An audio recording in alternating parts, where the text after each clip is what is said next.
خی گەورە فەرمێ ألم تر إلى الذي آتيناه آياتنا كلها فانسلخ منها فأتبعه الشيطان فكان من الغاوين ولو شئنا لرفعناه بها ولكنه أخلد إلى الأرض فمثله كمثل الكلب إن تحمل عليه يلهث أو تتركه يلهث. خی گەورە بە ئێماڵێ لەگەڵ ئێمەیەتیە فەرمێ ئەی نابینی ئەو کەسەی کە هەموو پەیام و ڕێبازەکەی خۆمان تێگەیان، قورئانی خۆمان پێوت، پەیامی خۆمان پێوت، بەڵام فانسلخ منها. ئەزان ئینسیلاخ چییە؟ ئینسیلاخ ئەوەیە کە بەرخێک ئەتەوێ پێستەکەی لێکەیتەوە، فوێیت و دوایی کەوڵێکی پێستەکەی لێکەیتەوە، ئەوە پێوتێ سەلخ. منیش کشت مادەم پێستەکەی پێوەیە پێی ناوتێ سەلخ.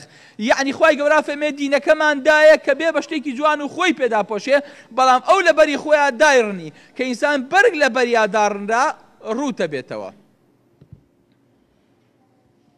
بۆیە خی گەورە فەرمێ قەد ئەنزەلنا عەلەیکم لیباسا یواری سەوئاتیکم وەڕیشە. خی گەورە فەرمێ ئێمە جلێکمان بۆ ناردوون کە خۆتانی پێدا پۆشن. ئەو بەرگە بەرگی تەقوایە وەلیباس و تەقوا ذەلیکە خەیر، کەواتە گەر ویستان خۆتان داپۆشن پێش ئەوەی کە عەبا پۆشن و نیقاب بکەن، خۆتان بە بەرگی تەقوا و ڕەوش جوانکەن، ئەو کاتە دینەکە لە ناوە بە پێستەکەتانەوە نووساوە و ئیتر سەلخ نابن. هەر کاتێ ئینسان ئەم پێستەی لە بەری خۆی داڕنی کە پێستی ئیمانە، پێوتێ چی؟ پێوتێ ڕوت و قوت، یان پێوتێ ڕەش و ڕوت. هەم دەموچاوی ڕەشە بێ لە دوور لە خواییە، هەم ڕوتیشە بێتەوە کەوێتە بەرچاوی خەڵک. ئەموازی لە دین هێنا بۆ ئەوەی کە شتێکی جوان دەرچێ، دەعبایەکی جوان دەرچێ، چێش لە دنیا ببینێ، بەڵام خی گەورە بە ناوی کەلب نایە با فەرمێ فەمەثەلهو کەمەثەل الکەلب ئین تەحمل عەلەیه یەلهەث. سەگ تاکە حەیوانێکە کە لە کاتی خۆشی و لە کاتی ئیسراحەتیشە دایمە زمانی لە دەرەوەیە. بۆ؟ چونکە لە ناو پێستەکەیە ئێمە عەرەقمان هەیە، خی گەورە ڕژێنی عەرەقی بۆ دروست کردوین.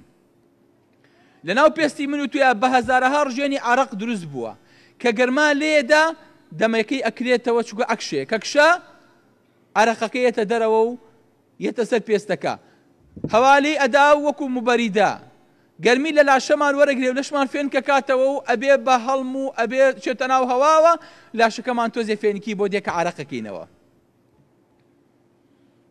بەڵام لە ناو سەگا دوو لە ڕێمە دیسەکە ئەم ڕژێنە نییە، تەنها لە قاچیانە بێ، تەنها لە بەری پێکانیانە بێ. بۆیە سەگ ئەبینی دایمە کوێ لێسێتەوە؟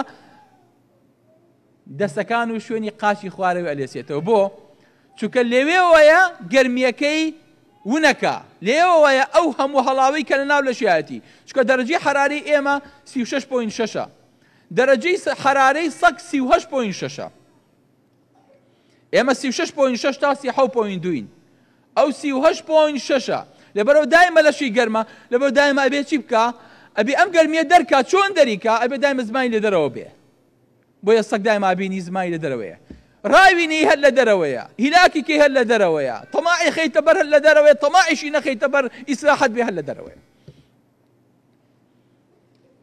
جا سبحان الله خوای گەورە ئەم کەسەی کە وازە دینەکەی ئەهێنێ یاخود دوورە بێ لە پەیامی خوا، بە دوای لوعاەیەک و بە دوای چێژێک و بە دوای شەهوەتێکی دنیاوە خی گەورە بە سەگ ناوێ بە دانیشێ بە دیار تەلەڤیزیۆنەوە، دانیشێ بە دیار ئینتەرنێتەوە دیسان، دانیشێ لەسەر جادە چاوە ژێڕێ بە بێوەی کە بزانێ بەس ئەیوە شەهوەتەکەی تێرکە، بە دیار کورسیەکەەوە هەر بە دیار کورسی و مەنسەب و پلە و پایە و پارەوە هەر دیسان زمانی دەرهێناوە هەر هەناسە بڕکێتی. سەگ لە کاتی ئەم شتانەیە هەناسە بڕکێکەی 10 تا 30، بەڵام کە زۆری بۆ هاو هەناسە بڕکێکەی ئەگاتە 10 قاتی ئەمە، یعنی 100 جار هەناسادا لە یەک کاتە لە یەک دەقەیە. خی گەورە ئەمە بەکارێکی قێزەون ناوە بە سەگ دوو لە ڕووی جەنابتان ئەگەر لەسەر کەلاکێ بێ بەشیش 100 سەگی تر بکە نالێ کەس بێ بەلایە، هەر بۆ خۆیەتی کەس خێری لێ نابینێ. سەگ ئەگەر کەلاکێ ببینێ حەڵاڵ بێ، حەرام بێ، مردوو بێ، زیندوو بێ، مشکلێنی ئەمە ئیخوات.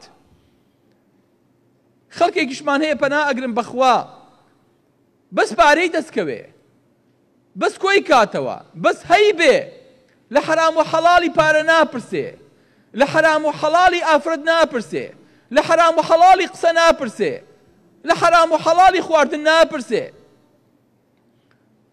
ئەمەیە خوای گەورە کە بە سەگ ناوێ بە هەر کاتێ ئینسان وای لێ هاو پەناگرن بەخوا بچێتە ڕیزی سەگەوە ئەمە لە دینەکەی دابڕاوە ئەمە لە پەیامەکەی ڕەتدابڕاوە ئەمە لە خوا دوورکەوتۆتەوە بۆیە ئایزەکانم خوای گەورە بۆیە پەیامی بۆ ئێمە ناردووە ئێمە لە ڕیزی ئاژەڵان دەربێنێ بۆیە فەرمێ ئولائیکە کەلئەنعامی بەل هوم ئەضەل ئەو کەسەی کە وازە دینی خوا ئەهێنێ ئەچێتە ڕیزی ئاژەڵەوە بۆ چکە ئاژەڵ ئەزانێ بۆ دروست بووە ئاژەڵ ئەزانێ بۆ خەڵق بووە ئاژەڵ مەملەکەتی خۆی هەیە خوای گەورە فەرمێ ئیلا ئومەم ئەمثالوکم ئاژەڵ ئەزانێ بۆ دروست بووە بۆ هاتووە بۆ شیرەدا بۆ ئەگەڕێ بۆ پاسەکە بۆ بۆنەکە سەگ لە دووری 40 پێوە گوێی لە چرکی سەعاتەکەی منە 40 پێوە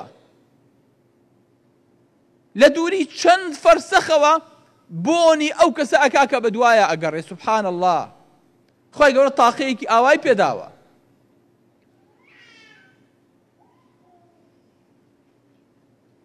ئەزانی زۆر جار سەگ وانە لێنە وەڵا ئەزان سەگمان هەیە زۆر بەقیشی ئەزانێت سەگی بە قیمەت بە چەند ئێستاکێنە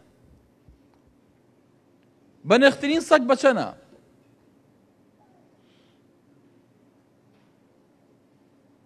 سەگێکمان هەیە ناوی بیچ سپلاشە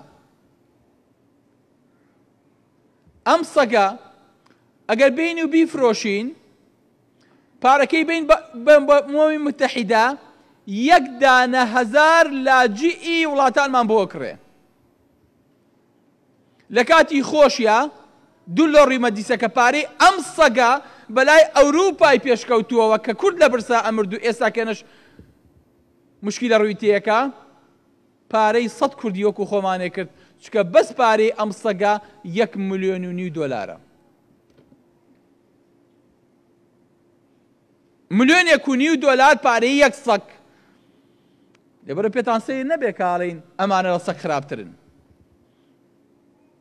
سەگ زۆر جار کە ئینسان لە هەدەفی خۆی لا ئەدا یاخود ئەو ئینسانەی کە حکمەکە تێڕوانینی بۆ سەگ و ئینسانە بێ بە یەک قیمەتی سەگەکە لە ئینسانەکە زیاترە بێ